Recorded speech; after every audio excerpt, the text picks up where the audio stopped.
What's up, Metal Summoners? It is so great to see you guys kicking off your weekend, as always, in the middle of the week on Wednesday at your island of Misfit Toys.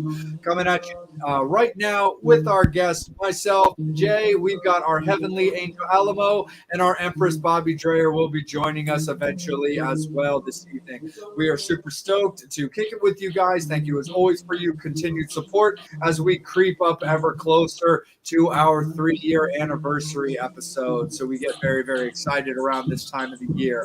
But enough about that and enough about us, because it is all about our guest, as always. The band are TMS alumni, but this man is now a TMS alumni. We have got from the Midnight Devils, we have got Sam Spade joining us this evening. How are you, brother? Whoa, what is up, you guys, man? It is so good to be back. I feel like it's been forever since we talked, and now we're here. So much has happened, so many great things, and the world just keeps spinning, and we just keep having a blast doing this. I love it. Absolutely, brother. Let's jump right into it, dude. Yeah. Glam Fest. You guys were all over the place. Enough's enough. Pretty Boy Floyd, up and down the country. Let's talk, man. You survived it. The Glam Slam Metal Jam Tour, inaugural edition, which was amazing. A two-part tour. The first part was all the way through the Midwest, all to the East Coast, up into, believe it or not, we played in Maine, the farthest that we've ever been, up into Maine, and then all the way back to Nebraska. And then the second one started in Texas and ran us all the way through Florida. Just unbelievable to be on the road with those two bands, those two legendary bands, those two legendary singers. And we actually rode, Pretty Boy Floyd rode in our van, so we got to spend a lot of quality time with the Leather Boys. That's awesome, man. That's awesome. As like a fun little side note, the Leather Boys got Angel his girlfriend. Really? They're givers. They're givers. Just forever giving. I'll let Angel go into more detail, but like the funny thing is he was getting to know his girlfriend at the time, and I accidentally made it seem like he had to like kind of blow her off, because I needed Pretty Boy Floyd. This was the Masquerade Festival that I did with PhD, and Pretty Boy Floyd needed to get to the venue. So I needed somebody to go pick them up, and we were just having a little bit of conflict on transportation, just because we had bands going back to their hotels, bands coming in from their hotels. So I was like, shit. I mean, we can't lose PBF off the bill, not only because they're PBF, but because we don't want to lose anybody off the bill. And I remember looking at Angel, being like, Angel, you don't by any chance have any interest in going to getting Pretty Boy Floyd, do you? He was like, Pretty Boy Floyd? Fuck yeah, I'll go get those. Where do I have to go? I was like, just back to the hotel. And he had to, while he was talking and connecting with this new love, he had to break off of it. Jay trying to C block. I see. Yeah, there he is.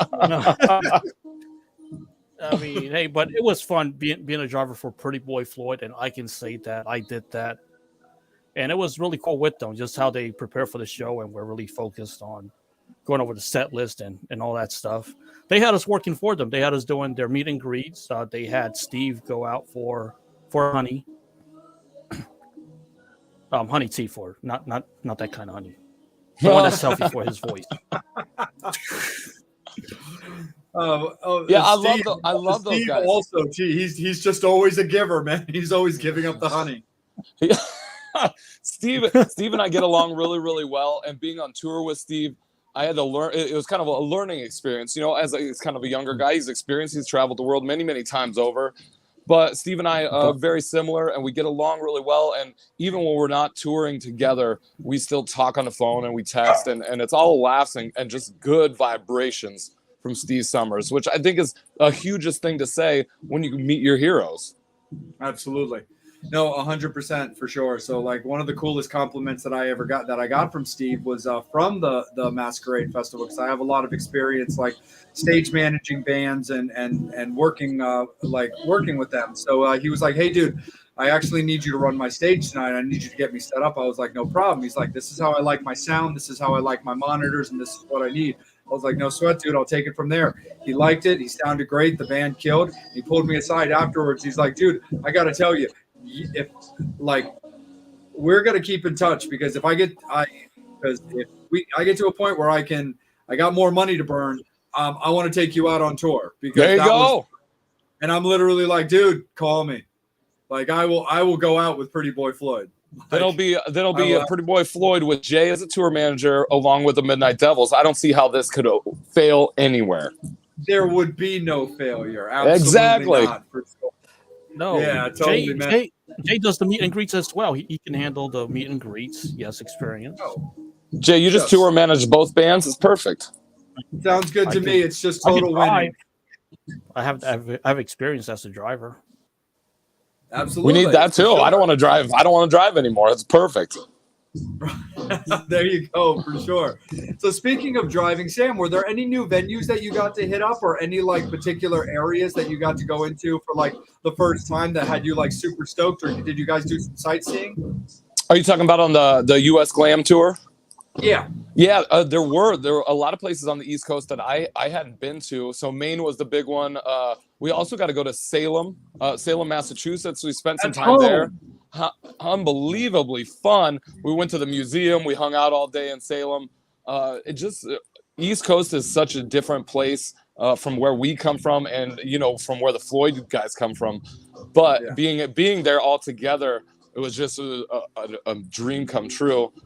I'm trying to think where else that we went that was incredible. Salem was the big one. We went on the second leg. We went and saw Dimebag's grave, hung out.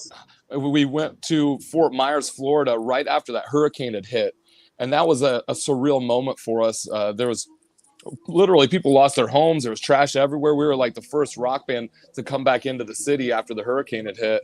People are still living in their boats, and they're like, "You guys are here to bring joy and happiness to people that lost everything." And I love doing stuff like that, and really being in a rock band gives you that opportunity. It's so cool. Absolutely, 100%. No, I love that you had a great time in Salem, dude. That's home. That's where I'm from. Really? So like, beautiful city.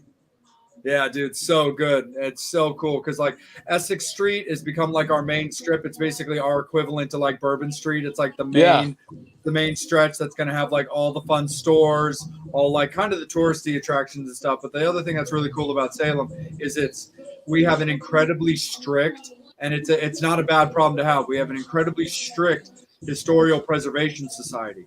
So when you want to come into Salem, whether it's to live or to build a house or to start a new business or something, like you have to go through all the appropriate channels because they're so protective of that witch history with the real graves and the old houses and everything like that. Like they are a very, like, they're, the best way to describe it is they are very firm but fair. They will absolutely work with you, but you have got to respect their wishes and you have got to respect the history, or they are just not going to talk to you. Yeah, we got to see I think we walked down Essex Street. I think we saw the museum. We hung out in the park with the big I don't know, the round stone stage. The giant gazebo. Yeah, man, but you could feel, I'll tell you this about Salem, the whole vibration, just the feeling of the city. You can kind of, it's different and it's electric and you feel like something's happening, something is going to happen, but it's all good feelings from Salem. I just was like, everybody's like, be careful when you go there. I never felt, worried by anything. It was fun. More than anything, Absolutely. It was a pleasure to be there. Oh, yeah, because the Giant Commons is right off of Washington Street, and then it's right next to the Salem Witch Museum. If you imagine this, speaking of Steve Summers, so we were all in the van, and we drove up there, and we're like, we're going to go to the Witch Museum, and he decided to stay back at the van. So he was walking around the Giant Commons, just Steve Summers, taking video, like live video. He didn't even have his shoes on. He was walking around with bare feet, and we're like, oh, Steve's having a blast out there. He's loving Salem, too. Yes, absolutely, man. Sure. Could you imagine if you're driving by going, I think that's Steve Summers from Pretty Boy Floyd walking in the park? Yeah, seriously. Just bandana, spiked glasses. Yeah. No shoes. Be like, oh, yeah, there's that beautiful goth glam that we love so much. Yes. I think the Leather Boys are here.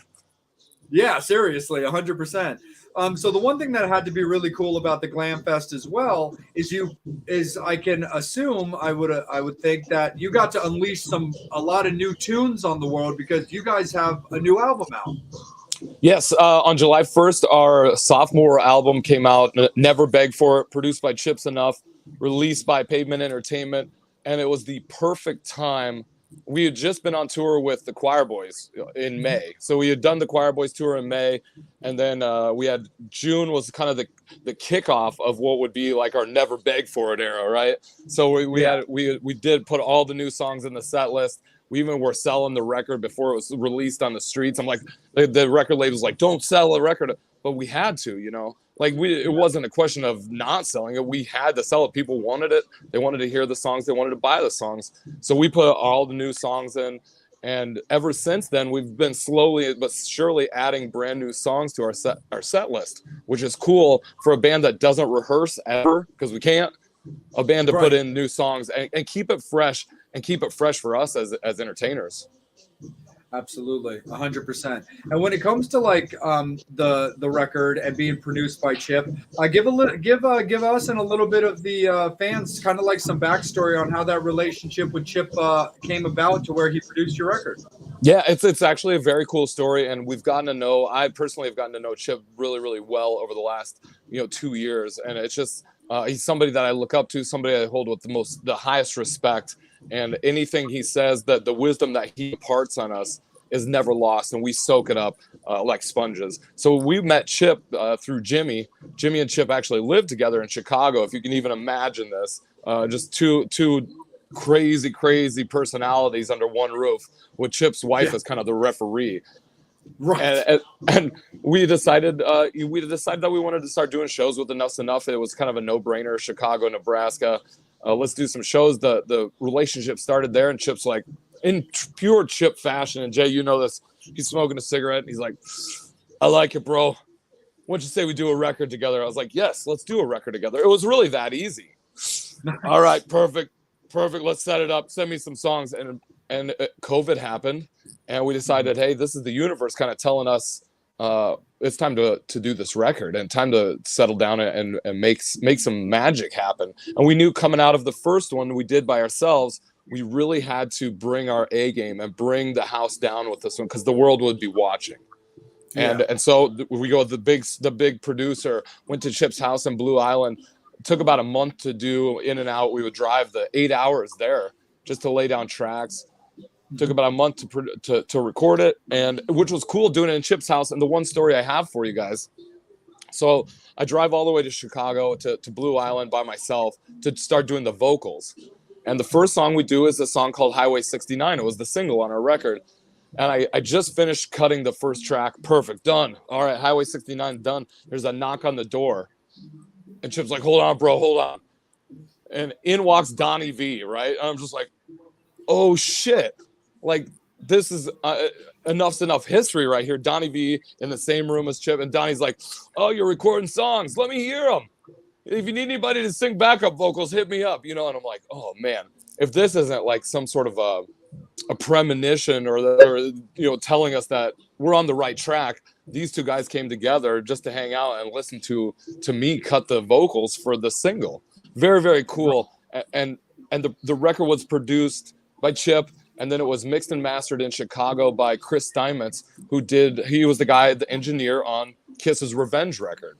So there's like a Kiss reference there, and a Kiss thing where I could talk to Chris and we totally would connect on this level of Kiss. Right. Absolutely, man, for sure. So fun question about Chip. We got to ask, does he wear his gnarly pink glasses over dinner? He never takes them off. I rarely ever see him take them off. He on the European tour. Well, it started on the tour prior. So the Florida trip, the Glam Slam Florida trip, he had this giant jacket, like this huge leather. They called it the Donatello turtle shell jacket. He's like, I go, what are you doing with this? He's like, bro, when we get to Europe, you'll be thanking me. You'll be asking me for this jacket. And so we get to Europe, and he's got this jacket on. He never took it off the whole entire month we were together. Never took, only on stage. I think he took it off to go on stage. Other than that, he wore this giant turtle shell jacket. He got the hat, the glasses. Never. He's a true rock star, 24/7. That's awesome, man, for sure. That's so rad. Angel, let's kick it over to you for a little bit, buddy. How are you doing this evening, man? And do we have any questions popping up for the Summoners?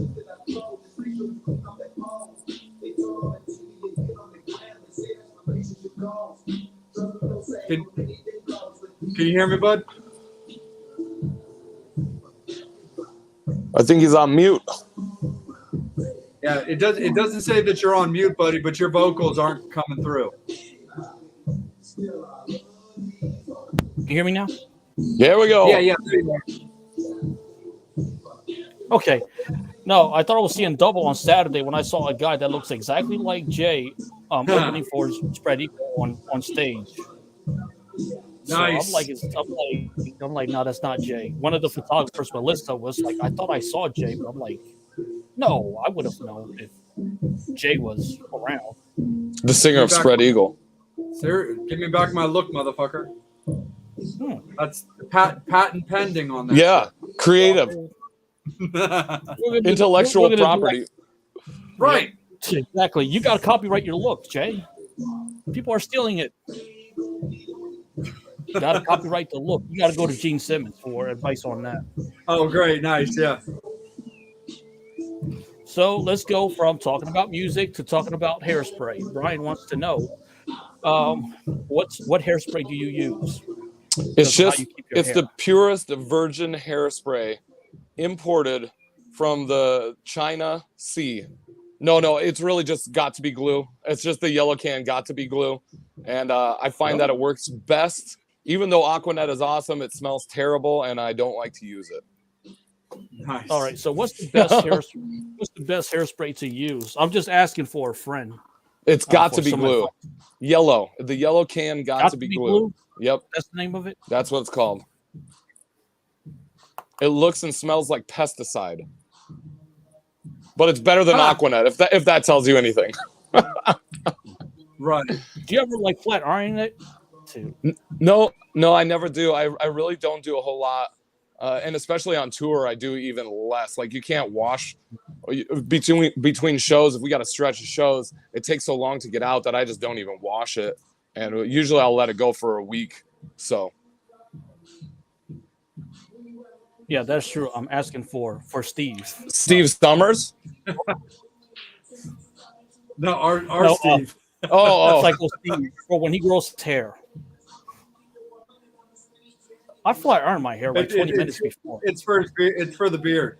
Oh, all right. Yeah, it works for that too. And the pubes, whichever. Damn. There you go. That's no for those that cut, color, and style. What up? Exactly, dude. It's all about making things look a little sharper. What's an influence that you have that we would have never guessed? Mine are very eclectic. I love, like Jay and I have talked a million times. I grew up on Kiss, and Kiss was the band that did it for me. It was the one that changed everything when I heard Kiss. But before that, I grew up on Elvis Presley, and I just absolutely adore Elvis Presley, Jerry Lee Lewis, that rockabilly sound, that Memphis kind of Southern blues boogie woogie. I just cannot get enough of it. And that kind of led into the Beach Boys. And I really think the Beach Boys is one of the greatest American rock and roll bands out there. So it's like Elvis and the Beach Boys were the precursor to finding Kiss. And Brian also wants to know, what was the perception of you guys in the Midwest coming up? It was tough, man. It's always been tough, and it still is, especially in Nebraska, especially in a small city, smaller, less populated areas. Walking around like a glam rock space alien, people tend to notice and tend to hate it. So, going into bars at 1:30 a.m., wearing eyeliner or bleached hair, guys are gonna give it to you, and it's like they don't understand. So a lot of it is us. I'm not here to fight people, but I'm here to make people understand that this is our way of life. We grew up. It's not Motley Crue, The Dirt.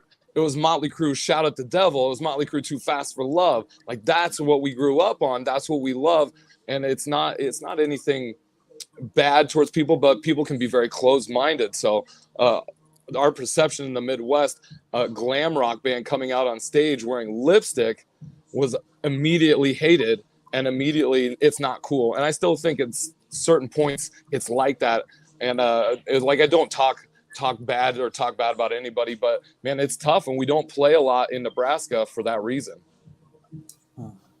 I feel like it kind of reminds me. Sorry, Angel. Let me jump in real quick, and I'll kick it right back to you. I kind of feel like you guys being from Nebraska, looking the way you do, and performing on stage the way you do. It kind of reminds me of that movie SLC Punk, Salt Lake City Punk, with Matthew Lillard. You know, where it's taking place in Salt Lake City, Utah. This guy who's just way into punk and mohawks and anarchy, but people are just kind of like, what? And he's talking about how he has to drive across state lines to get beer because Utah is like a dry state, but then they get like followed by the cops because they just come in looking like aliens. It absolutely is like that, and it's the reason we don't play a whole lot of shows in Nebraska, because people don't understand it. But it's slowly getting better, and the more we play out, the more we tour, the more people see this. They go, "Oh, I get what these guys are doing. They're chasing something. They're chasing something that's super unique, super exciting, and it's just completely original. It's an original idea that we're going out and chasing. And then the more people get to know it, the more they understand that it's not threatening in any ways. It's just the way it's our life. This is our life. And it's much like the Metal Summit and everything that you do on the East Coast, man. It is our life. And this is what, I think about it every day, every minute of every day. Absolutely, man. Right back to you, Angel. What are your favorite glam bands?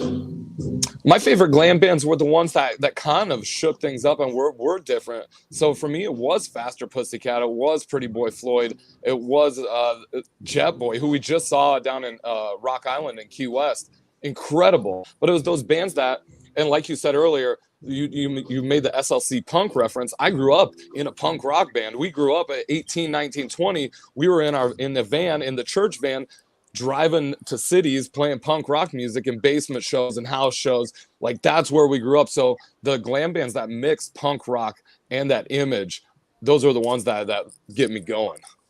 Yeah. So that 90s bubblegum glam stuff, love it. Yeah. Look, it's still awesome. It's entertainment. People are still coming out to see it, which brings me to Carla's question. Carla wants to know, why does glam bands play in small cities that don't like them? Well, a lot of the time you don't have a choice. I mean, for us right now, it's kind of where does the agents put us? Where are the tours going? You kind of go where they tell you to. And the other part of it is out of necessity. Bands need places to play. Bands need to get paid.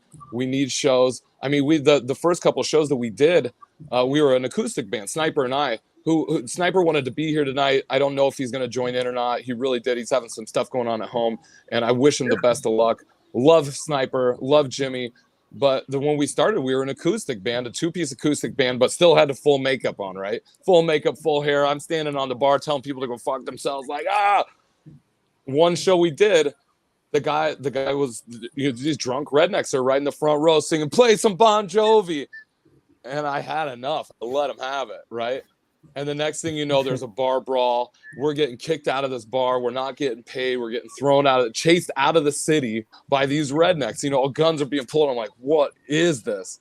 And it's all because they didn't understand it nor took the time to even get to know it. But it's out of necessity. It happens.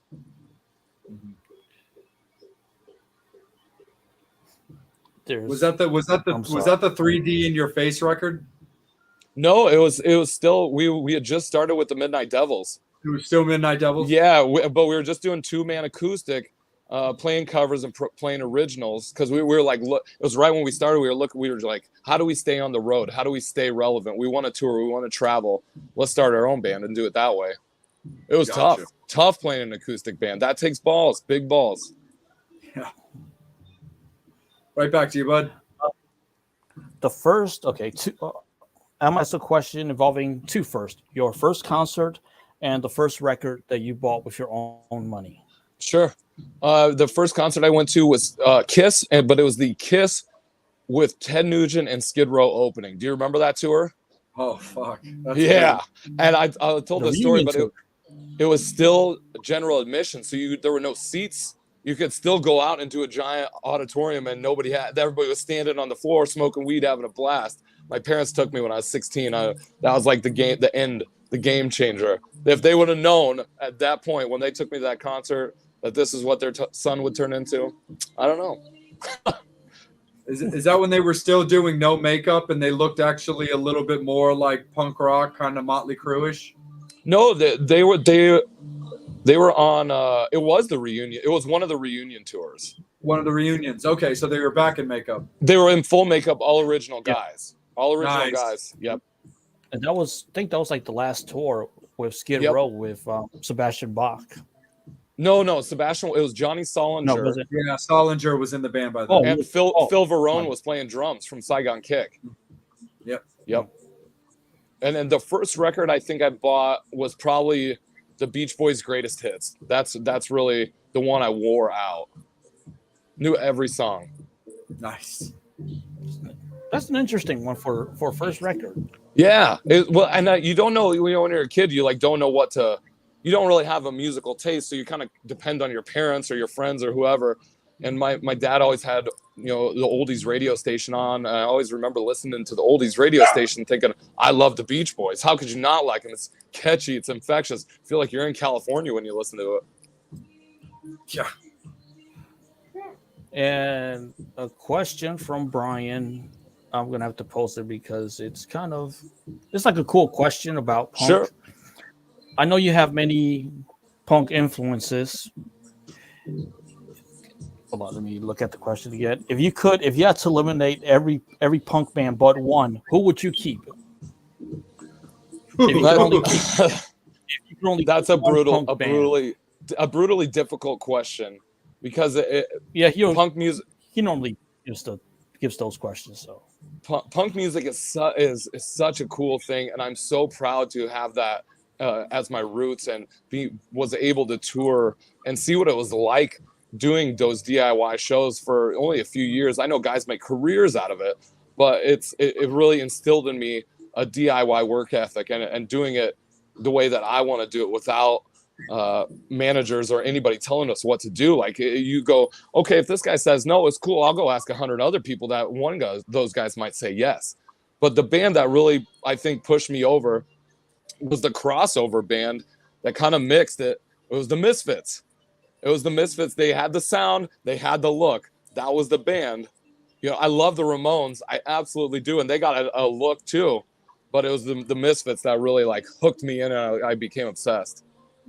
Yeah. If I was to get that question, I'd be like, every band's out but the Misfits. Can't get them up. Yep. And their old stuff is just so, when you see it on Facebook, and there's very little footage of their old shows. And so when you see a little nugget, you're like, oh my gosh, look at his guitar. Look at how skinny they are. They got those tattoos. Look at the amps. Oh, you just go nuts when you see those videos. Yeah. It's so funny too, because now you look at Doyle and you're like, man, you ate Doyle from the 70s. Yeah. What an imposing force, man. I don't even know that guy, but it's so cool. It's so cool to watch. Yeah. Can you share any fun stories from your recent European tour? Yeah, Europe was an absolute blast. And so I'll preface any stories by saying we were given the opportunity to do this tour by Chip. Chip was the one that invited us to go. And our manager was like, do you want to do just the UK or do you want to do the whole entire European tour? It's going to be expensive. And I said, you know what? I don't care what it costs. If I have to pay off credit card debts for the rest of my life, just book us on all of the shows and we'll figure it out. And that's exactly what happened. So the lead up to the European tour at least took a year of figuring out travel, logistics, everything like that, communicating back and forth to guys in overseas and getting everything ready to go. And when we landed, the first show, I still didn't believe that we were going to be able to do it. There was so much stacked up against us, visas, passports. Oh my gosh. We landed the first show and we landed at Hard Rock Hell and there was 1,000 people there. And we walk into the venue and people already knew who we were. They're like, oh, the Midnight Devils are here. Oh my gosh. And the first show that we played, we walk out on stage and there's 500 people standing in front of us. We hit the second song, the whole crowd's bouncing up and down. And I'm like, this is it. This is so much better than I ever even dreamed. This right here, this one show made it all worth it. And from that point on, like, we traveled with us enough. We stayed with them. We got to see the castles. We were headed into Ireland, and there's a Brexit happened, which is like these new laws and stuff, these European UK laws. And we had to ride a ferry with all of our gear from England to Ireland. And it was like the worst sea that day. It's terrible, right? There's wind blowing. You can't even stand up on the boat. You're flailing back and forth. We braved the sea. We're like 13, 14, 15 hours into this travel. We land in Ireland, and the guy at the customs goes, "What are you guys doing here? What's your business in Ireland?" And our driver goes, "Oh, yeah, I got 2 American rock and roll bands coming to play a show." And the guy's like, "You're going to want to pull the van over right now." And we're like, "Oh, we were so close." We pull the van over. They come and detain us. They pull us all out of the van, pull all the gear out of the van, detain us for like what seems like 2 hours, and we missed the show. The promoter pulled the plug. So Ireland, Dublin, we got to hang out. We got to see the Phil Lynott statue in Dublin, but we didn't get to play the show. Always gotta have that one fucking asshole. We're like, for a fucking rock show. We're like, dude, if you let us out 30 minutes early, we can make the show. He didn't do it. I can imagine. I can imagine you going through customs. Do you want to claim anything? Yeah, this asshole's girlfriend. And that dude saw Jimmy and was like, "Oh hell no, you guys go over there." That's exactly what I was gonna say. Is okay. We had us all. If you imagine, we're in this hut, like this metal hut. There's 9 of us all lined up against the tin wall, and the dog's walking up and back, and the dog jumps into the van and finds Jimmy's like man purse, and I'm like, "Oh gosh, here we go." What did he forget in his man purse? Luckily, he was pretty good, and like there was nothing in there, but the dog hit on Jimmy, and Jimmy was the one that was like singled out and pulled to the side and interrogated. It's part of the course. Now I got to plan that into the tours now. Say that again, Sam. Oh, I got to plan us getting detained into the tour itinerary now. Yeah, totally. Leave a couple hours. Like, right, the fucking jerk that wants to detain us. Okay. Yeah. It's like okay, every show bus call is at this time. No, for us, bus call is an hour earlier than that because for the detainment. Because we're gonna get detained. Yep. And it happened in Italy too. We were just hanging out in McDonald's in Italy, which McDonald's is incredible overseas. It tastes better. The coffee's awesome. And the Italian police walk in and they take one look at us and they're like, "Passports, please." And they detained us in the McDonald's too. We're like, "Oh man, at a fucking McDonald's." But turned out they were rock fans, and they go, "Oh, you guys are in a rock band?" After they searched and checked us, they're like, "Can we get some selfies for our Instagram pages?" We're like, "Yeah, okay, no problem." As long as you give me back my drugs. Yeah. Yeah, right. Oh man, that's too funny, dude. So as like a Brian, fun like off. No, go ahead, Angel. It's all good. Right? Yes. This is from Brian. Was any of that stuff filmed with you guys like in customs? Or... No, he just thinks that would make like a cool video. It would have been such a great video. I was scared out of my mind. And we have been on the road for so long that day, traveling for so long that our goal was like, get to the show. Nothing else matters. Get to the show. And we didn't even think about it at the time. And it's a really scary situation because you don't know. You're in a foreign country with foreign police, dogs, everybody. I mean, the last thing I thought about was pulling my phone out to videotape it. I should have, though. Next time, Sam, because you really don't know. I mean, no. One of the biggest stories of the year was that basketball player who was in prison for 9 months because of like weed oil. So you really just never know. And like the night before, Chip had gave us like all the weed. I was like, "Jimmy, you have to make sure that you don't have any of this, that you smoke every bit of this weed before we leave tomorrow." "No problem, bro." What a good way to. Hey, that's good advice. Seriously. Dude, that's too funny for sure, man. So with all that being said, what do you like the most about being a musician? Being a musician is the coolest job ever and is the most stressful job. And It makes you rethink everything you've ever done in your entire life, but you think that way every single day. So it's such a crazy, there's such a crazy dynamic, because on one hand, you get to do the most amazing things, see the most amazing places, and meet people that you would never otherwise have met. And I think that was the real goal as a rock band, is that you get out of our shitty city and travel the world. Well, we get to do that, and that's so cool. But it's so addicting that you don't want it to end. You don't want that action to stop. And so you're always searching for more. And the hunt and the search is always like it. And I see it in Chip too. You're just always going and always taking care of business, always handling business, so that you can get farther and get what you want, what you think you need.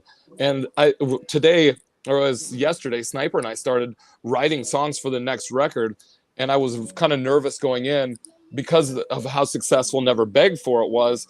Would we still have the same magic? Would we still have that same chemistry? Would we be able to write songs?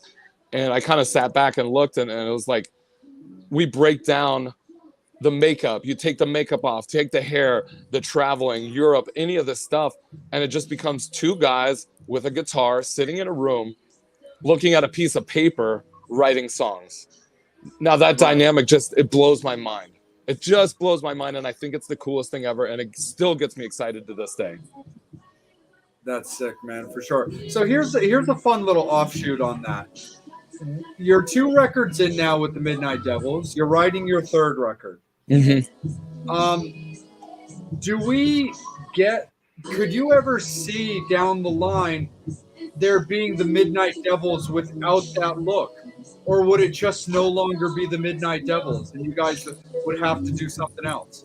I love this question.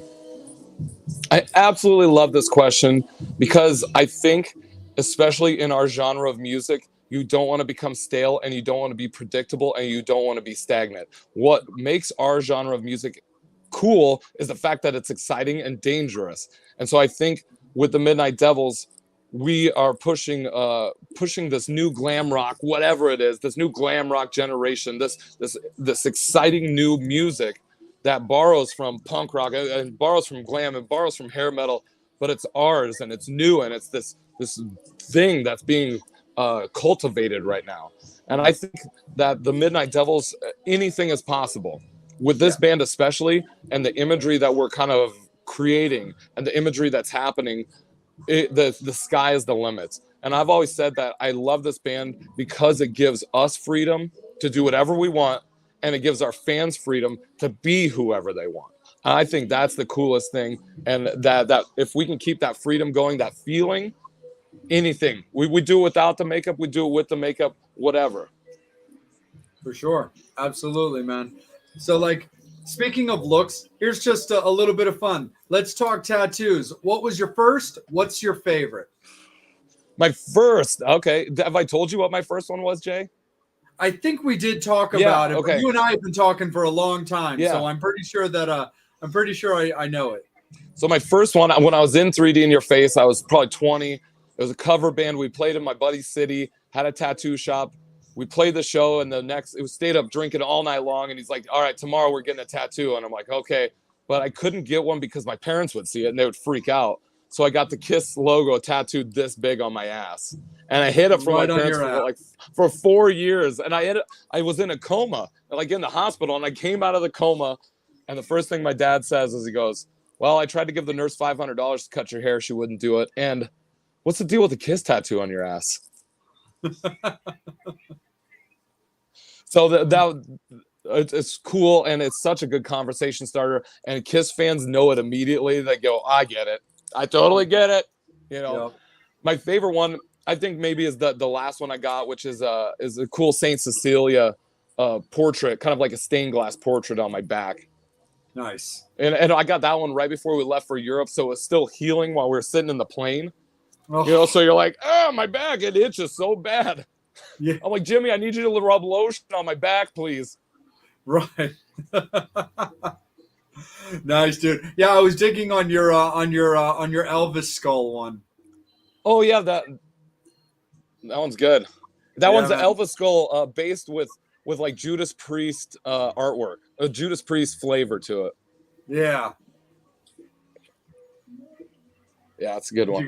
You got that one. You got the Motorhead War Pig. Yeah. And like the Rolling Stones one's a classic. I got the Alice Cooper eyes. Alice eyes. And like T-Rex and the Queen one.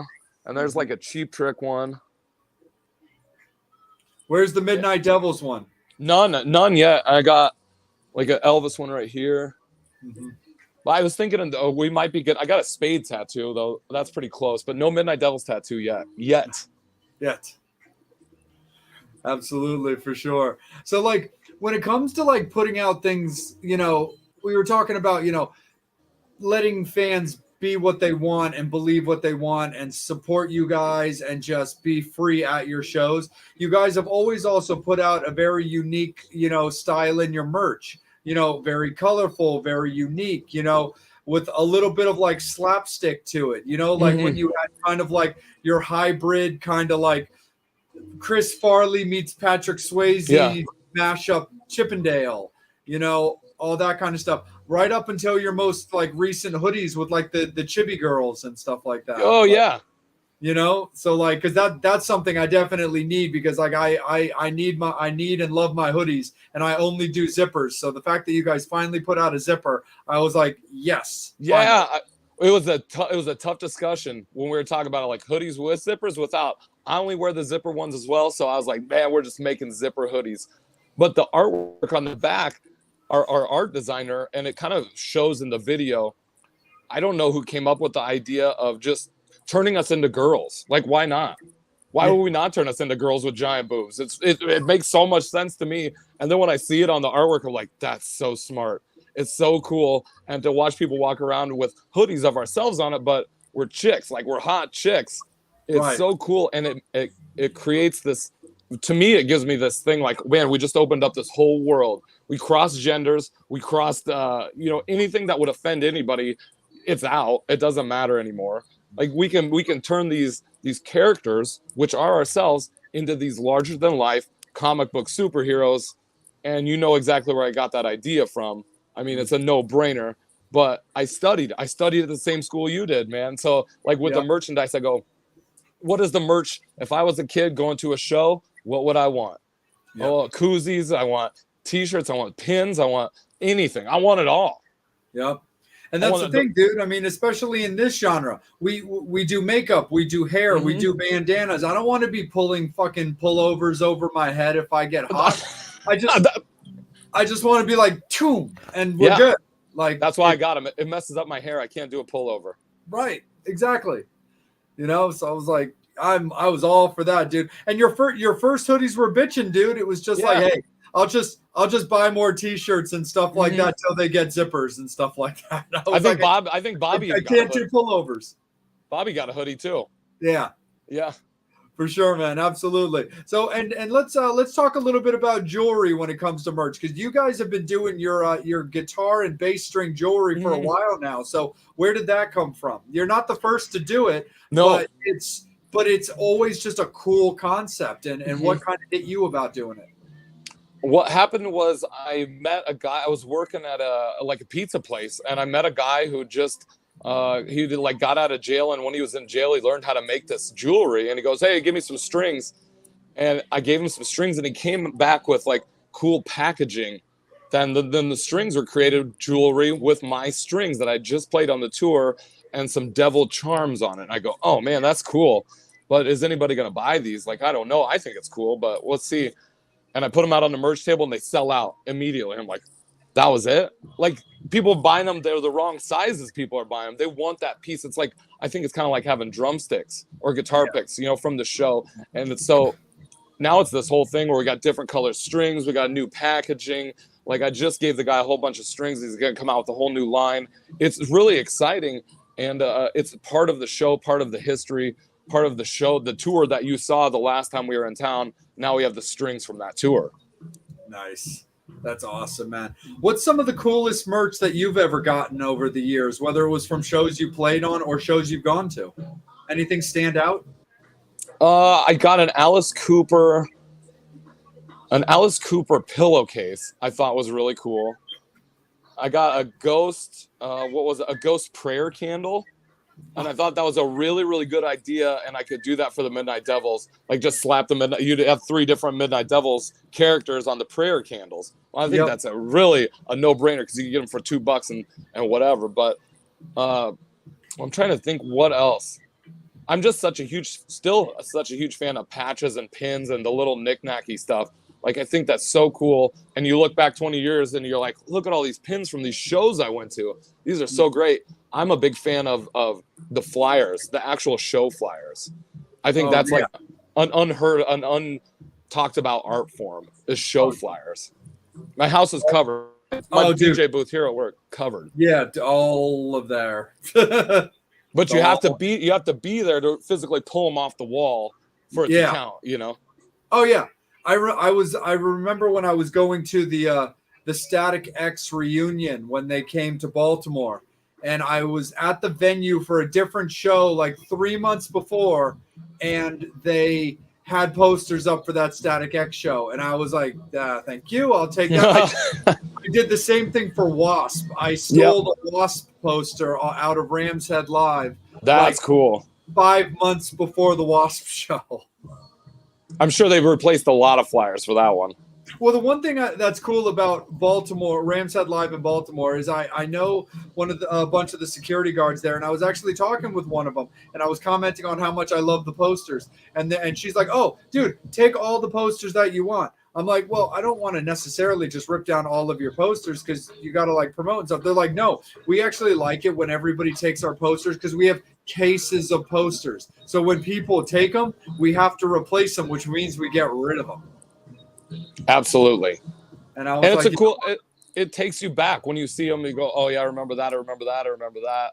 Mm-hmm. I do. I still do it at every Midnight Devil show. I'll go and take a poster, or they post the set times in the back. You know, they'll be like, "Enough's enough on it this time. Here's the whole itinerary," and I'll steal them all. I've got the dressing room sign that I stole from Hell Yeah. Yep. I was backstage at a Hell Yeah show in Baltimore, and I took their dressing room sign off. It was literally this laminated Hell Yeah from their like Blood for Blood tour. And it's framed with my little ticket from the show that Tom Maxwell signed. Cool. Yes, and I think it's cool. Like, that means we're fans, and that's the beauty of the Midnight Devils is we're rock fans just like everybody else. Like, we're rock nerds, and I'm really proud to say that.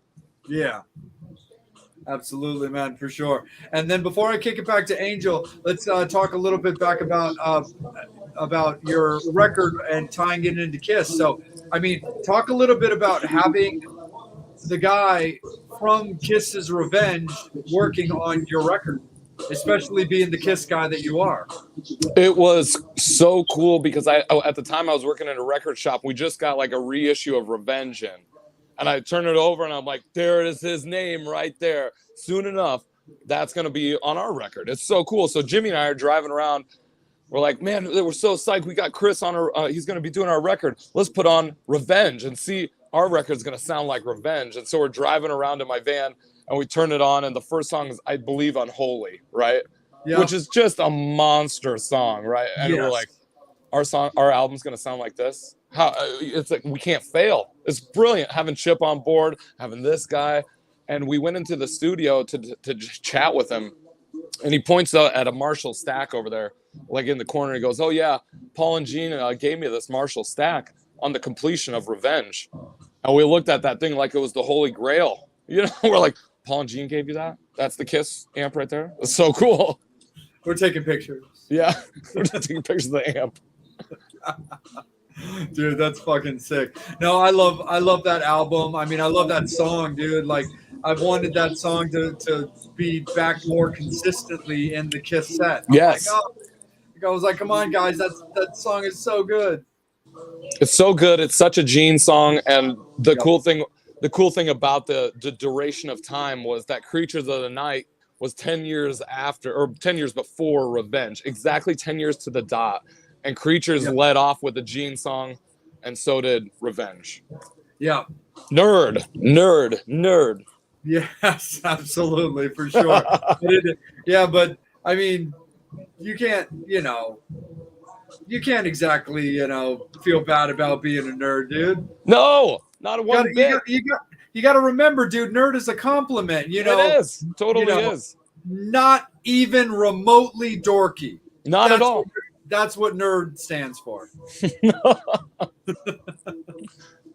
Angel, right back up to you, buddy. Oh, what are sorry.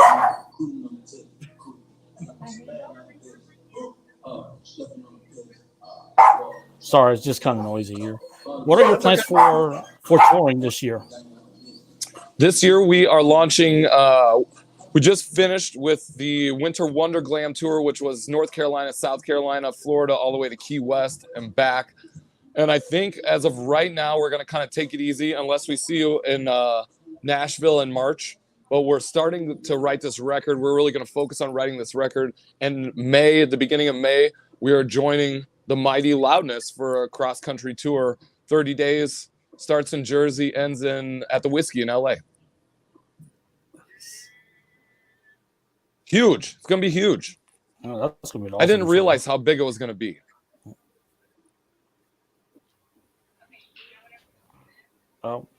Any chance of you going back over to Europe or any other markets overseas? Yes, absolutely. We are actually planning it right now. We've announced one show, but we will be touring with Pretty Boy Floyd through the UK in the fall. We'll be hitting Germany, Norway, Spain, and Italy, Switzerland for sure. So I think our goal, and we talked about this really extensively, is to make Europe a once a year, if not twice a year operation where we come back and just do our thing and have fun.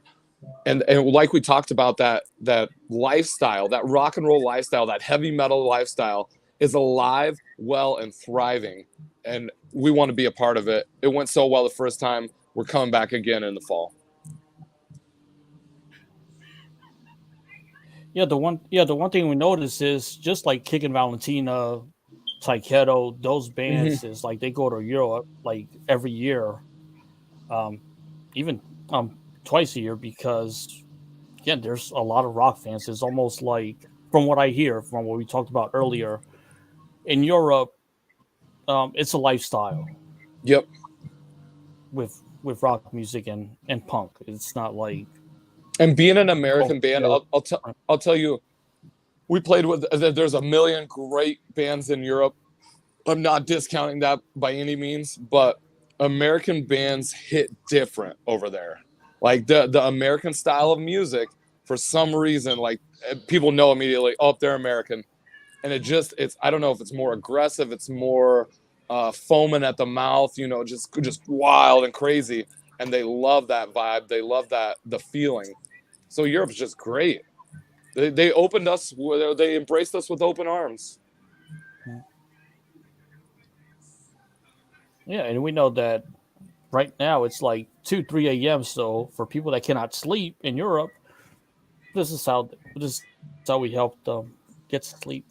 For the wild animals still awake in Europe right now. Yeah, and believe me, there are some. They're up at 3 in the morning watching the show. If they're fans of your show, they better be up at 2 or 3 in the morning. Of course. They probably haven't slept in days. Yeah, and in Japan, they're working, probably watching us, so that's cool. Yeah. Well, we've got Lisha, who's been a good supporter of the show, and she watches us almost every week from Australia. It's like 11 in the morning. Lisha in Australia, what's up? Is she on tonight right now? I haven't seen anything pop up as far as a question or anything from her. Angel. Have you seen her name or anything? No. That's all right. No worries. That's our next goal. That's our next goal is Australia, Japan. We watched. You saw what those guys did over there the last week, the glam tour that they did, and I think the timing is so right. It's so perfect. It's so good. It also speaks a lot to like just timing, like in general, and how even just little things can help. Like Steve will tell you if he was on right now. Like they've been grinders. He's been out on the road forever. Pretty Boy Floyd's really never gone anywhere. They just haven't had the most success just when it comes to new music coming out. They just haven't had the greatest of success, mostly simply due to semantics, not really due to any kind of like negative thing, but the little things can hit at like the right time. You see a Pretty Boy Floyd t-shirt and a snippet of a song land on John Cena and Peacemaker, and now those guys are pretty much living on the road. Mm-hmm. Yep, you never know. And you never know. That means, to me, like, you at all times you have to be on the A game, and all times you're on, and at all times you have to put out your best product every single time, every single show. There's no question about it. Yeah. Go ahead, Angel. It's all you, my guy. No, it's just pretty fascinating and just pretty interesting. Like South America, they're like Iron Maiden. Every time they go to South America, they sell out stadiums. Mm-hmm. It's just fascinating that they may not be on radio, but when you go down there, it's almost like the fucking Grammys. They don't want to play fucking rock music, but fuck them, because we're popular every place else. Oh my god. I'm just not a fan of the fucking Grammys. Like, fuck, play rock music again. Pussies. It's going to be a long ass episode, dude, if we start talking about like the Grammys and the Rock and Roll Hall of Fame and stuff like that. No, fuck them. Yeah, Grammys, fuck you. And that's from the heart. Oh, it's right from the heart, man. Yeah, back to you, Jay. I'm just pissed right now. Sorry. No, totally. Oh, Sam, you're getting some love from Kyle, dude. We need Midnight Devils at M3. Kyle, send Eric an email. Yes, we do. Send Eric an email. I'm telling you. All it takes is a chance. Petition. And I'm gonna email every festival promoter that says, like, we only book nostalgic acts. What happens? There's two parts to this. What happens when all the nostalgic acts stop? They just quit because they only got a limited amount of time. There has to be a new wave, a new bands coming up, and there are these bands, but a lot of people won't take chances on them because it's an unproven thing. Where these 80s bands, while I love them, they're proven. But nobody's taking a chance on the new guys. And the new guys are the ones with the energy. The new guys are the ones bringing new fans in. Everybody else, it's kind of like the time's ticking. Well, I love you. The time's ticking. But to preserve this music and preserve this style, I really think everybody needs to, like, you embrace the future. And if you don't embrace the future, we'll repeat the same mistakes as the past. I really think that. And I really think that the energy that these bands are creating along with the Midnight Devils is undeniable, and that, eventually we'll get to that point. But it's just like we're up against these roadblocks, record labels, too glam, too wild, too crazy. You're up against bookers who don't want to take shit, too glam, too wild, too crazy. That's what this is about. That's exactly why we do this. What's fun about it. Right. So what are your thoughts now? Okay, Ozzy Osbourne announced today that he's done touring. We know Kiss in the coming days are going to announce, allegedly, the last date of the End of the Road tour. So, give the younger bands a fucking chance. Mm-hmm. I completely agree. And I'll just send them an email. You send Eric an email. Send him right now. Eric, we're going to start. I did this the other night on the other one, the other podcast. Sometimes that's what you got to do. It's the same what I did this. I go, you know what? I'm really sick of this. I'm sick of the gatekeepers. I'm sick of these people thinking they're too cool for school. I'm calling out right now on the Metal Summit. Everybody turn your volumes up. I'm calling out the number one offenders, Steel Panther. Steel Panther, while I love them, they're great. Yep. But that's old school now. Yeah. It's old school now. Can Steel Panther hang toe to toe with a band like the Midnight Devils? And I sent him an email too, like, do you think you guys can take it? Like, can you go with a new band, or are you guys just old, set in your ways rock stars that's sitting backstage sipping champagne? You want to come out on the floor and really throw down some rock and roll, throw some blood, sweat, and tears, some punk rock into the mix, and we'll see what happens. While it's a play, like it's a work, but the feeling's there. But here's also the reality. Sorry, Angel. Here's also the reality of that, because this is actually something that I've spoken about very openly and honestly. Is the problem is, as much as I love my genre, love my music, love my bands, rock and metal, we are the fucking worst gatekeepers of Yes. our own genres. And certain bands, even older bands, have gotten better at this, but there are a lot of offenders in our genre of big bands that could easily help launch a smaller band, and they don't. I mean, look, I love Motley Crue, been my favorite band for 30 years, next to like Typo Negative and the 69 Eyes. But the fact of the matter is, they go out on what was going to be their retirement tour with Alice Cooper, which, for the record, is one of the stupidest things I've ever seen anybody do. Terrible. Why would you ever put Alice Cooper to open for you, knowing that he blows everyone off? Yep. Agreed. But second of all, then you come back with this stadium tour, and granted, I understand the point of the stadium tour. I totally get it. And there was a little bit of love with that by bringing on a band called Classless Act that I've interviewed, and I think they're absolutely fantastic. Great band. But they're playing that much because they've got 4 crazy established 30-year bands playing this festival. And that even goes for Kiss. I think that Kiss could do a little bit better. But I don't see enough in the rock and metal world of them bringing on a new band, taking a chance on a new band. Worst comes to it, that band can't hang, or they're just not financially stable enough. They have to drop, but that's their choice. That's their thing. But I don't. So Jay, I feel like I see it in other genres, but I don't feel the same willingness to pass the torch in rock and metal music. So I got a good question for you, Jay. Do you think that kind of fall? Like I said, I have no idea how these things get put together. I'm just a fan. Just to get your take on it. Do you think that they fall like on promoters to kind of, push for these bands to get on these tours? Yes, absolutely, I do.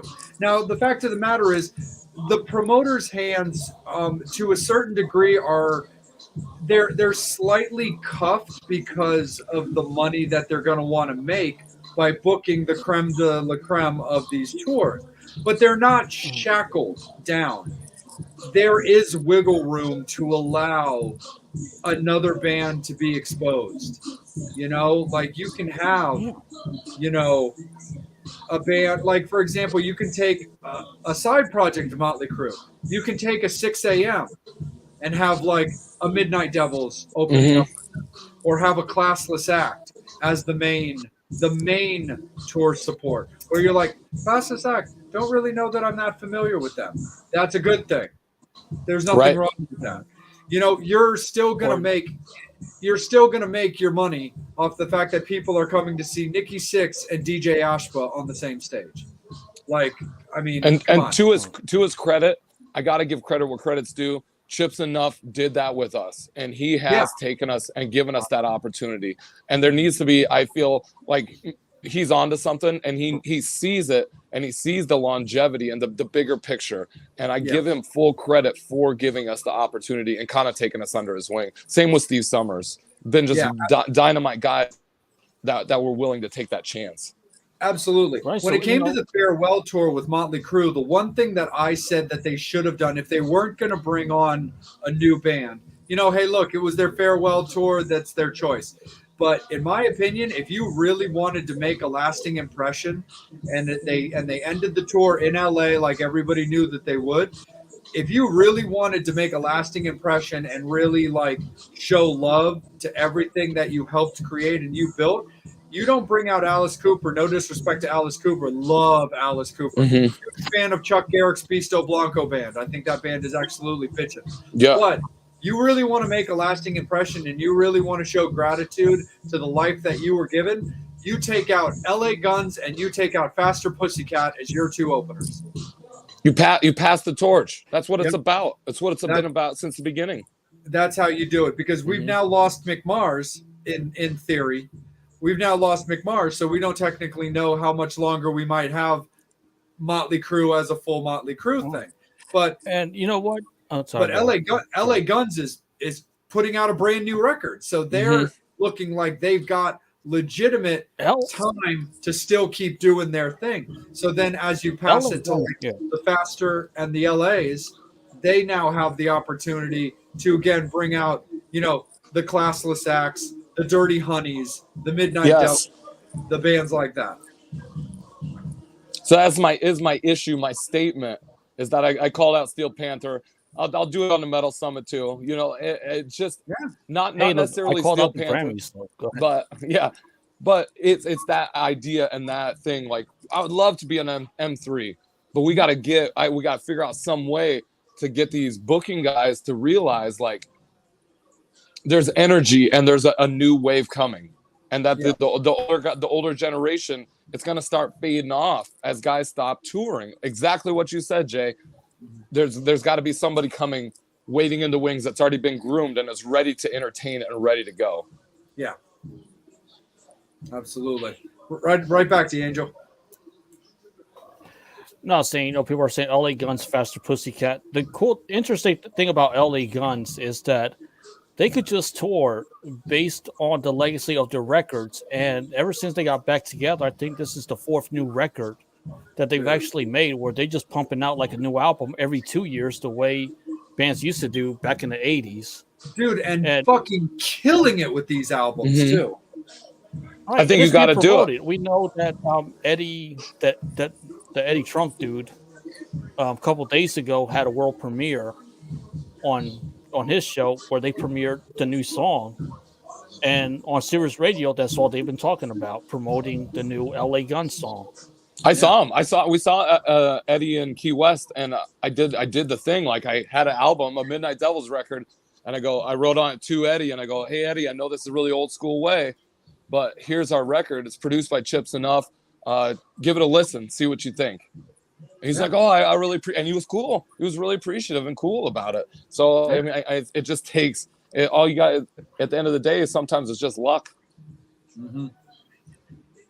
100%. You know, and that's really what it comes down to with a lot of like that kind of stuff for sure. You know, it's just it's the exposure, it's the right place, it's the right time. It's just like, you know, I mean, hell, you know, Eddie could just be driving in his car, like just reaching for something to put in and be like, oh, okay, that's and kind of blindly grabbing something out of the passenger seat.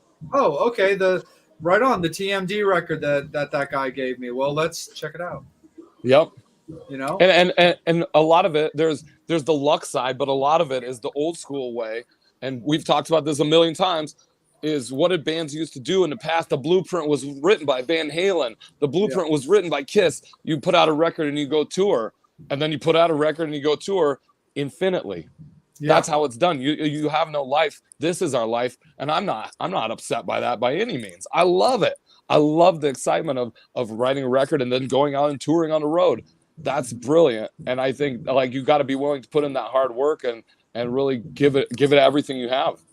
Yeah. Because I mean, you got also a lot of East Coast exposure over the last a couple of years as well, with some shout outs to Dave Dillman with his MP. Yeah, I love Dave Dillman. That guy is the one. He's the guy taking chances on that dude. That dude on gets bands. It. Yeah, for sure. And he comes to every show, whether we're in Vegas or we're on the East Coast. He's at every show, and I love him for it. He took us out to dinner. The one story I remember is we were in Vegas. He took us to dinner, and it was right before we were playing the Whiskey, like the first time. So it was a big deal. I was really nervous. And we're sitting there in Vegas. We're eating like a cheeseburger. My tooth breaks in the middle of dinner. And we're playing the Whiskey like in 2 days. And I'm like, no! I thought I was freaking out. I'm like, I thought I ruined the whole tour. My tooth is broken. They're like, Jimmy like pulls his mouth open. He's like, I got 7 broken teeth. You'll be all right, bro. Get up there and sing. Dillman, love that guy. Same with Doug Burgess at D&B concerts. Like a guy that takes up. And the cool thing is, here's the brilliant unspoken thing that not a lot of people know is that Doug and Dave don't charge bands to play. There's no buy-on to play their stages, and that's unheard of. Like we went up and did Rockfest. And those guys that come off, oh, it's the new wave. It's the new wave. This is, we're supporting musicians in this heavy rock and roll, but yet we're going to charge bands to play. You're taking the hard-earned money from the bands that have nothing to play. Dave and Doug don't do that, and that's cool. Yeah. No, you get so many people that like that do get it. They've got their finger on the pulse, like knowing that the genre will die when it comes to that kind of stuff. I mean, I've got a lot of biasness to this, but Brad Lee also does a very with those bands. You know, he exposed so many people to Kickin' Valentina, so many people to like bands like Sonora and Whiskey Grin and stuff like that. You know, and then you got a band like Whiskey Grin who've been on the show a couple of times, and they're older, more seasoned veterans, but they're still that grinder DIY. You know, put your merch in front of people and put your money where your mouth is on stage, kind of a huge shout out to Zenora. Like, those boys did their first American tour. That makes me excited. I'm excited for them. Yes. You're 18, 19, 20, 21 doing your first American tour. Brilliant. Yeah. The sky's the limit now. Oh yeah. Absolutely. And like the funny thing is they've got like five guys in the band. 3 of them play like guitar / bass, and they're like all left-handed. Yeah. I'm like, how the fuck does that happen? How did you find 3 left-handed guitar players? Great band though. Great dudes. Yeah, 100%, man, for sure. Angel, let's kick it back up to you, buddy, because I see some questions have been popping up. Just a lot of people talking about the LA Guns cool record, and kind of agreeing that this is what needs to happen, because again, I mean, like Doc McGee, like, dude, take on new bands. It's fine. I'm gonna email you're LA very Guns. Influential with that. I'll email LA Guns tonight and be like, let's tour together. All right. Yeah, like it's crazy with that for sure. Actually, that's pretty rad. Hey, Angel, pull up Monica's comment that she just put up. Let Sam check that out. Greetings from Arizona. I know you absolutely bust your butt performing Midnight Devils. Remind me. Thank you so much, Monica. That is amazing. We had actually have never been to Arizona since the first tour that we ever did. We did 2 shows in Arizona and had an absolute blast, like Tempe and Mesa. Just love Arizona, and we haven't been back since the first tour. So, Monica, you're way overdue, and I'm going to do my best to make sure that the Midnight Devils get there this year. Absolutely, for sure. So, Sam, let's take it real quick back to Nebraska. So we talked about your influences and like what got you into music, but still, just in general, like, but a band like the Midnight Devils, like visually, how does that happen though? You know what I mean? Like, you can be super into Kiss and loving Motley Crue, or loving, Pretty Boy Floyd, or like the gothy stuff that I'm into, whether it's Typo or Hardcore Superstar, that kind of stuff. But still, that visual over the top presentation of big hair, face paint, and neon colors, it's still Nebraska, bro. Mm-hmm. So how does that happen? It didn't happen overnight, and it was a natural evolution to where we are today. It all started, I mean, the hair kind of came natural, but you figure it out, and part of it is the Misfits with the devil lock. Oh, man, that's so cool. And then seeing the reaction of the people, as soon as you walk out on stage, good or bad, there's always a reaction, right? Good or bad, as soon as we walk out of a dressing room, people's jaws hit the ground. And when they hit the ground, they sit in there, they stay, and they watch the show. We're putting asses in the seats with the makeup, and they're like, it's either going to be terrible or it's going to be really good. So then my job is to make it really good. But regardless, we get that reaction. We garner, attention right off the bat without playing one note. You see guys up on stage wearing lingerie and makeup. You're like, what is this? The clowns are in town.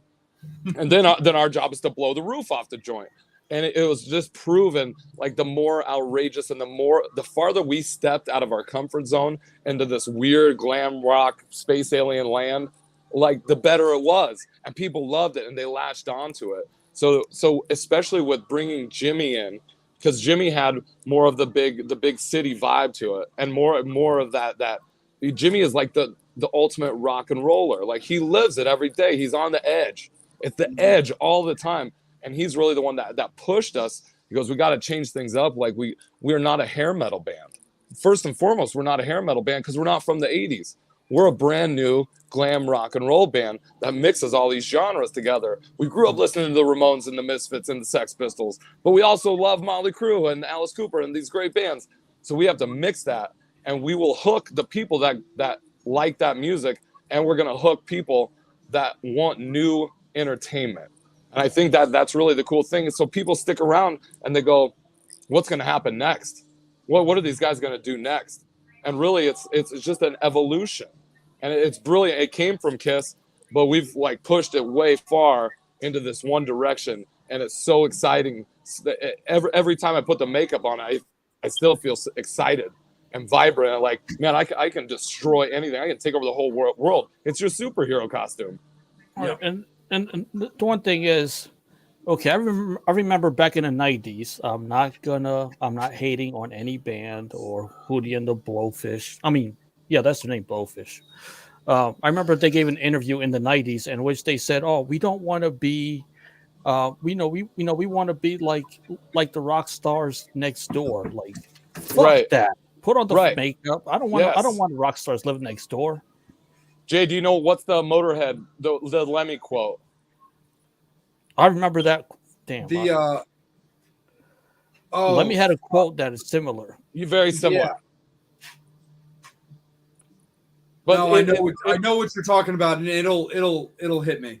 It's the same idea. We're in the entertainment, the music business. So our job is to entertain, and I really think after going through the 90s, after going through the 2000s, there's not a lot of bands that are willing to step out of that comfort zone and be unique and be weird and be completely original. So, and for us, being original is taking that glam rock that we love and supercharging it.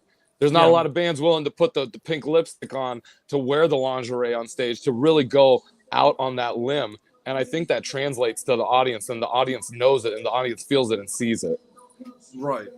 Right. And I think that's why people still want to see glam. Look, Australia, last week they had a tour. People still want to see these glam bands. Packed. And that's because it's entertainment. Yes. No one wants to go to a fucking show, see a musician that looks like your next door neighbor or the guy you go to work with the next day. They want to be fucking entertained, whether it's be with theater or whatnot. We met somebody one time that thought Jay sleeps upside down, and we thought that was fucking cool because it's true. Jay does sleep upside down. He's not your next door guy either. But you know this as much as I do. It has to be real. And if it's not real, the audience can sense that, and they're not going to buy it. So it's not that the hair and the makeup. I said costume earlier, and that's the wrong word, because all it is an extension of the way that I look normally every day, which is this. We put the makeup on, though, and you take it to a whole nother level. That becomes a realness, and that's what rock and roll needs. It's no more fake, no more tracks. It needs realness. Yeah. Actually, so before we get back to like the fan questions and stuff like that, and before we get back to Angel, we might as well just kind of expand on that for a second, Sam, because that's a hot topic in music right now. Yeah, is backtracks, dude. So let's talk about that for a second. So what is your take on? So you guys, you guys are an up and coming 3-piece, however, but you're constantly cutting your teeth, more and more exposure, more and more experience, and you guys aren't rookies anymore. You've got bands that definitely use backtracks. You've also got bands that like them as like enhancers. What is your take on it overall? My take is I don't mind and I don't care. For me to watch a band that has them, it doesn't bother me. Just make sure that they're good and that you don't mess it up. It does bug me when you mess it up. If you don't mess it up, it's cool. But I know that there's this dynamic, this ebb and flow of a live show that cannot be recreated, and it's not similar every night. So it's different every night. Every crowd's different. But with these backing tracks, a band will turn a show into the same thing every night. The guy says the same thing, he does the same thing. You got the same amount of time between songs. with the Midnight Devils, with bands that don't use backing tracks, it's different every night. And our energy level is so high through these shows that we could destroy.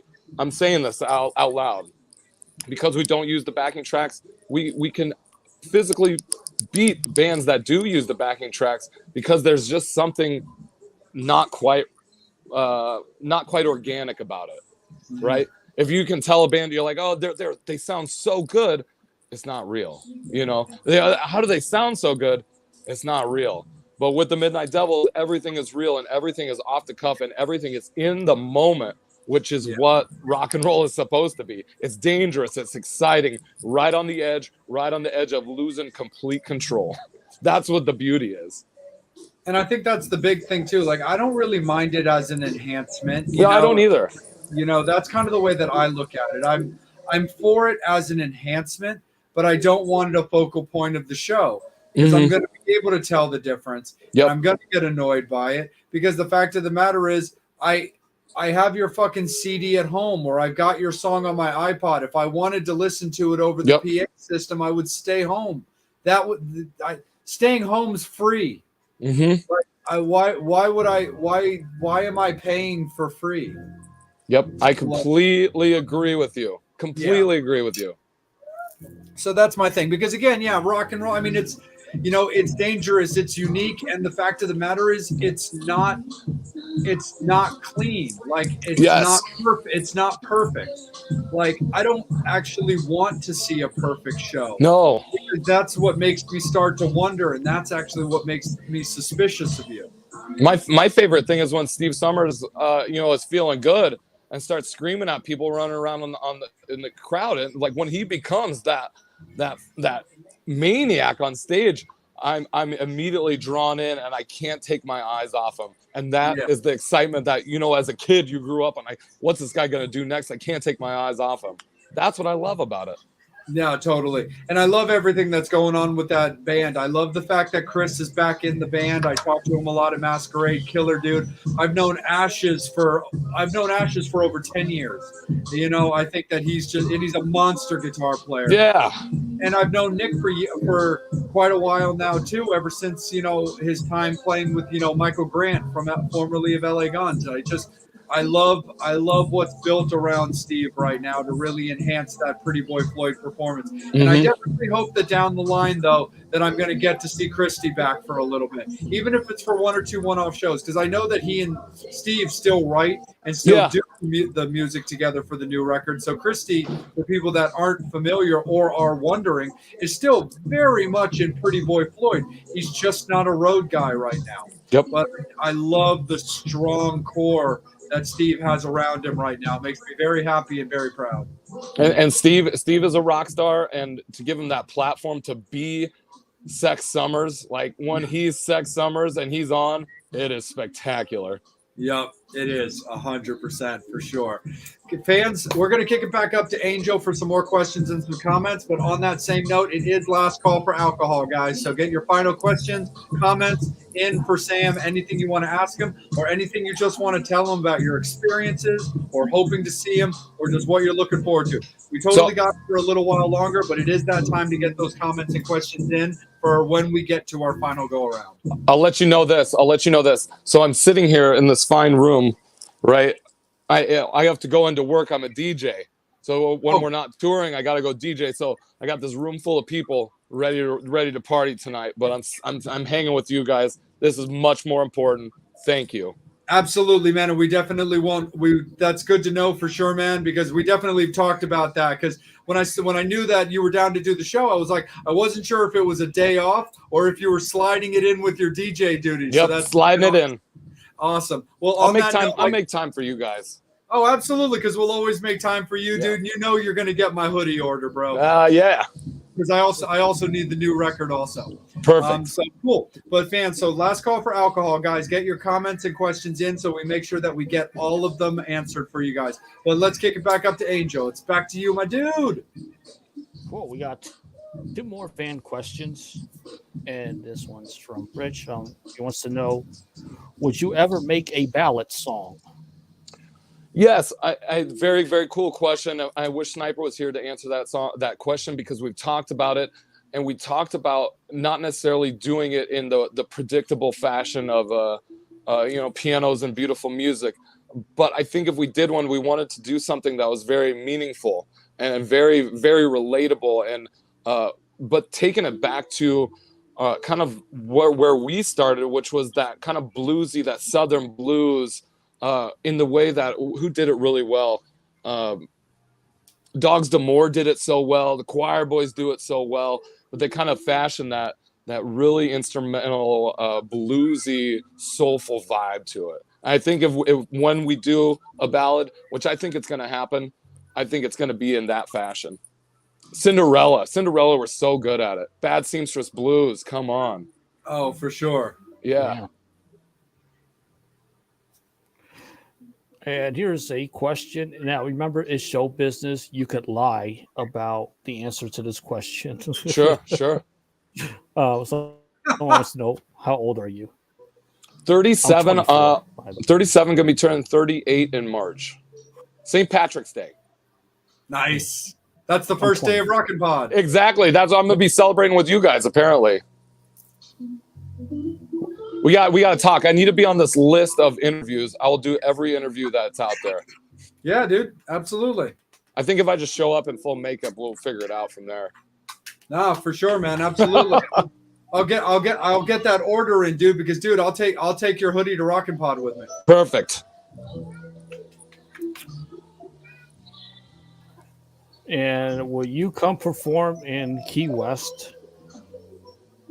Well, we were coming back. Oh, absolutely. I just sent an email. It's another one of those situations. Eric at M3, I love you. We're coming for you. Same with the guys in Key West. There were no new bands on the bill, and the new bands were kind of forced to play at another bar. And so I talked to the promoter. His name's Kyle, such a nice dude. But I just sent him an email. I said, hey, let's make something happen. There's excitement here. There's energy here. This could bring fans in. This will bring people in. Let's make something happen. So Key West, I'm gunning for it next year for sure. Already. Yep. Wow. Can't believe we're talking about 2024 already. Yep. It was weird. It was weird writing the email. Let me tell you that. And then you got, I think, the Monsters of the Kiss cruise is February 2024 as well. Mm-hmm. Just a couple of things to look ahead to. And are you guys set for Rocklahoma? And will you be at Rockin' Pond? We will not be at Rocklahoma this year. I wish we could. Doug is very, very nice and such a great friend of ours. But unfortunately, he doesn't book bands 2 years in a row. So last year we did it, and we opened up for Lit, the band Lit, and we became friends with the guys. Like we hung out with them in Key West, and I'm like, they were our heroes growing up in the 90s. That was incredible. And we opened up for Lit and got to hang out with those guys at Rocklahoma last year. Just a sweltering crowd of people going crazy. But no Rocklahoma this year. Rockin' Pod, it seems like all signs are a go. And cool thing that Kyle mentioned, I will be wearing my Midnight Devil shirt at M3 this year. Yes. Thank you so much. I see our art. That's our art designer, Livy. Nice. Livy, the greatest art designer on the planet. Jay, do you have that's the most fun thing to do is to cause mischief wherever you going to see a show. Jay, you got to give her an idea. She'll make a design. Okay. Official. We need like a metal summit and the Midnight Devils something. Livy. Well, the cool thing is finally, for the first time ever, we are going to actually have Metal Summit merch. Yes. I paid for the order 2 days ago. Perfect. So we are going to have a limited run of T-shirts that will be physically in my hands within the next 2 weeks. So fans, pay attention to the Metal Summit on both Facebook and Instagram. It seems to be getting a lot more traction on Facebook, but still pay attention to both because I'm going to have a very limited run of merch. I have 40 T-shirts to start off because I wanted to see the demand, and it's been getting a lot of love on the post. But I got 10 smalls, 10 mediums, 10 larges, and 10 extra larges. Perfect. So, but I am more than happy to put together something with Libby that would be some kind of Metal Summit meets the meets the Midnight Devil. Yes. Like, you guys can be like the hot chicks, I guess, being chased after by the Metal Summit guys. Dude, we need booty shorts as well. Like one band Funny had you it. should say that. Dude, Angel, funny you should say that. My girlfriend was just telling me that yesterday because she liked the response that the shirts were getting because she likes this. I don't get to toot my own horn very much, but fucking beep beep. This like pentagram logo thing that I designed. People seem to really, really like it. But like we're already getting requests for we can chat. Dude, we're already getting requests for tank tops. She was like, dude, you guys need like booty shorts. You guys need like thongs. Yeah. Like she was telling me about like all this stuff that we need Metal to press. Summit thongs, yes. I would buy 10 of them already. What did Livy say? Have mercy. I don't know if she said anything. She said, message me. We can chat it up. Oh, yeah. Tank tops. Yep. She's the greatest art designer. And all we really have to do is give her an idea. And she's so good. You're just going to be like perfect. Oh, Metal Summit hairspray. Metal Summit hairspray. Just like a design. Something she could, I like the chasing. That's not bad.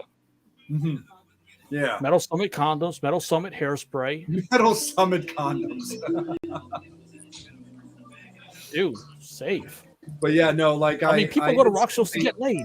I instantly got some hit ups on hey, this is awesome. Did you do tank tops? I'm like, I didn't do tank tops because I was simply scoping out the demand. I was like, shot glasses.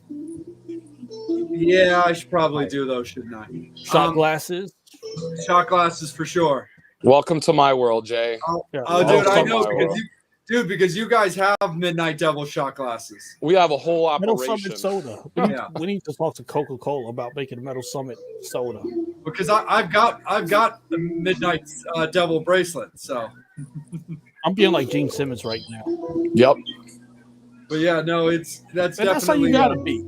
Definitely stuff like that. So like, I want to, because my whole original plan is I was like, look, I'm gonna do this limited run of t-shirts.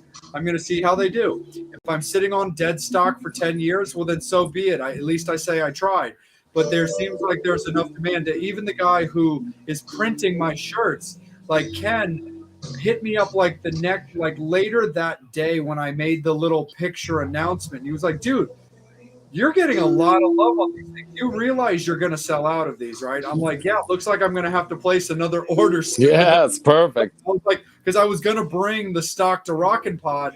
I don't know if I'm going to still have much stock left for Rockin' Pod. So I might have to hit up Ken and be like, dude, I need a rush order in my hands about a week before Rockin' Pod. So I really have to do that. But I've definitely always been a very big pro merch guy, and I know, Sam, that's something you and I have always connected on. Absolutely, for sure. People want it in their hands. They want it in their hands. They do. It's that physical stock. That's what they like. Angel, let's kick it back up to you, buddy. Let's clear the board and make sure that we get everything covered. That way we can wrap up everything and let Sam DJ it up. We have cleared the boards. We definitely need to wrap up. Well, we all got business to take care of. Yeah, no worries, man. Absolutely. So, is the board good? Yep, the board is good. The board is good? Cool. No worries, man. Absolutely. So, Sam, we've talked about 2023, a little bit about what you've got coming up. You've got the new record that came out last year that you're continuing to push. What are your current goals when it comes to that record? And I always put a little disclaimer in when it comes to this because we know that like the idea of like selling records and stuff like that and statuses and stuff are kind of a thing in the past. But what do you want to see your record accomplish? We've kind of reached that point. My whole goal was to put out a great follow-up to 2018. And I think Sniper Jimmy and I completely did that above and beyond. So the amount of records that we sell, I had a goal of selling, they come when you buy them, they come in 1,000 physical CDs. I never sold 1,000 in my life. And this is the fifth, sixth, seventh record I put out. We're really close to selling that 1,000 mark, making that 1,000 mark of CDs in hands sold. That's exciting to me. That means that people want the record. That means that people love the music. So my goal now is to continue that line. I'm not looking for massive success, a breakout hit single. I want to be able to keep doing what the Midnight Devils are doing and writing our story the way we want to write it on our own terms. And so we'll do that with constant touring. And through constant touring, we gain those stories to write for the next record. And I think that's really where we're at, is like, we'll keep selling this one. I want to put out like a cool box set of like the 2 records. I forgot to tell you this. We got a vinyl, the Midnight Devils vinyl, first ever. That'll be coming out here in about a month. So we did a 12-inch single with Highway 69 and Working for the Weekend on one side, and then an etched back on the back side of the single. So, I mean, that was always a goal as a kid. You're like, I want my music on a record. I want a vinyl. We're going to make that into a reality.